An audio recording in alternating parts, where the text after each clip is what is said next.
Marilah berdoa. Dalam nama Bapa dan Putra dan Roh Kudus. Amin. Allah Bapa yang Maha Baik, puji dan syukur kami panjatkan ke depan hadirat-Mu, karena atas berkat dan perlindungan-Mu kami bisa berkumpul di tempat ini. Ya Bapa, sekarang kami mau membaca dan merenungkan firman-Mu. Kiranya Engkau mengutus Roh Kudus-Mu agar selalu menyertai kami. Demi Yesus Kristus, Tuhan dan pengantara kami. Amin. Inilah Injil Yesus Kristus menurut Markus. Dimuliakanlah Tuhan. Yesus mengusir roh dari seorang anak yang bisu. Ketika Yesus, Petrus, Yakobus dan Yohanes kembali pada murid-murid lain, mereka melihat orang banyak mengerumuni murid-murid itu dan beberapa ahli Taurat sedang mempersoalkan sesuatu dengan mereka. Pada waktu orang banyak itu melihat Yesus, tercenganglah mereka semua dan bergegas menyambut Dia. Lalu Yesus bertanya kepada mereka, "Apa yang kamu persoalkan dengan mereka?" Kata seorang dari orang banyak itu, "Guru, anakku ini kubawa kepadamu, karena ia kerasukan roh yang membisukan dia. Dan setiap kali roh itu menyerang dia, roh itu membantingkannya ke tanah, lalu mulutnya berbusa, giginya bekertakan dan tubuhnya menjadi kejang. Aku sudah meminta kepada murid-murid-Mu supaya mereka mengusir roh itu, tetapi mereka tidak dapat." Maka Yesus berkata kepada mereka, "Hai kamu angkatan yang tidak percaya, berapa lama lagi aku harus tinggal di antara kamu? Berapa lama lagi aku harus sabar terhadap kamu? Bawalah anak itu kemari." Lalu mereka membawanya kepadanya. Waktu roh itu melihat Yesus, anak itu segera digoncang-goncangnya, dan anak itu terpelanting ke tanah dan terguling-guling, sedang mulutnya berbusa.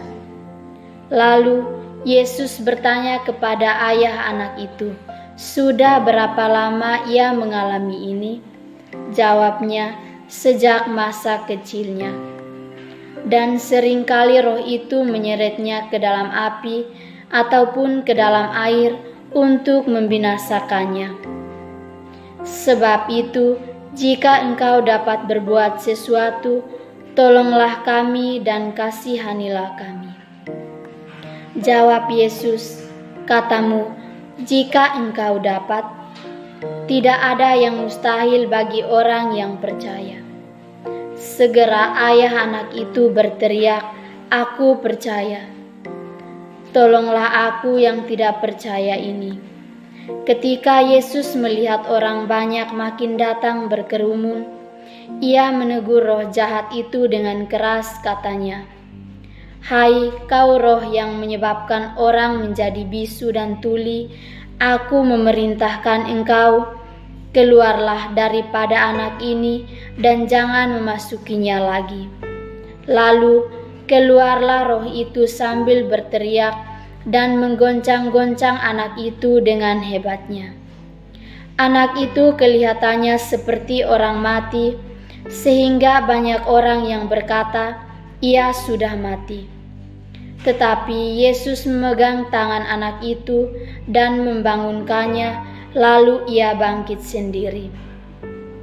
Ketika Yesus sudah di rumah dan murid-muridnya sendirian dengan Dia, bertanyalah mereka, "Mengapa kami tidak dapat mengusir roh itu?"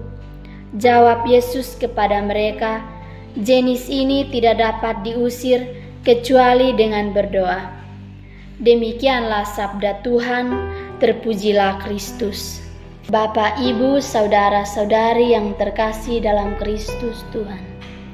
Terkadang kita kesal kepada seseorang yang walaupun sudah diberitahu berkali-kali, diajarkan dan dinasihati berulang kali, namun tidak mengerti juga, tidak berubah juga. Akhirnya terbawa kesal, kecewa, emosi. Barangkali itulah yang dirasakan Yesus ketika Ia belajar. Yesus pun menunjukkan sisi kemanusiaannya kepada orang-orang yang kurang percaya. Meskipun demikian, yang patut kita perhatikan adalah betapapun Yesus kesal kepada orang-orang yang tidak percaya, termasuk kepada orang tua, anak yang kerasukan roh itu, namun Yesus tidak membiarkan si sakit terus-menerus dikuasai oleh roh jahat yang membutakan dan membisukan dia. Ia membebaskan anak itu dengan mengusir roh jahat yang bernaung di tubuhnya. Bapak, Ibu, saudara-saudari yang terkasih, bedanya dengan kita. Sekali kita kesal, kecewa, dan emosi pada seseorang, lalu tiada ampun lagi. Kita menutup diri untuk mau sabar dan mengerti. Sikap seperti itu tidak menolong orang dan diri kita sendiri. Kita akan terus dikuasai oleh perasaan, sedangkan orang lain pun tidak akan pernah berubah menjadi lebih baik. Sebelum kita menutup permenungan kita pada pagi hari ini, marilah kita berdoa. Allah Bapa yang Maha Kuasa, puji dan syukur kami haturkan ke depan hadirat-Mu, karena atas berkat dan perlindungan-Mu kepada kami dari tadi hingga saat ini. Ya Bapa, sebentar lagi kami akan melakukan aktivitas kami, kiranya Engkau mengutus Roh Kudus-Mu agar selalu menyertai kami. Semua doa dan harapan ini ya Bapa, kami sampaikan kepadamu lewat perantaran Kristus Tuhan kami. Amin. Dalam nama Bapa dan Putra dan Roh Kudus. Amin.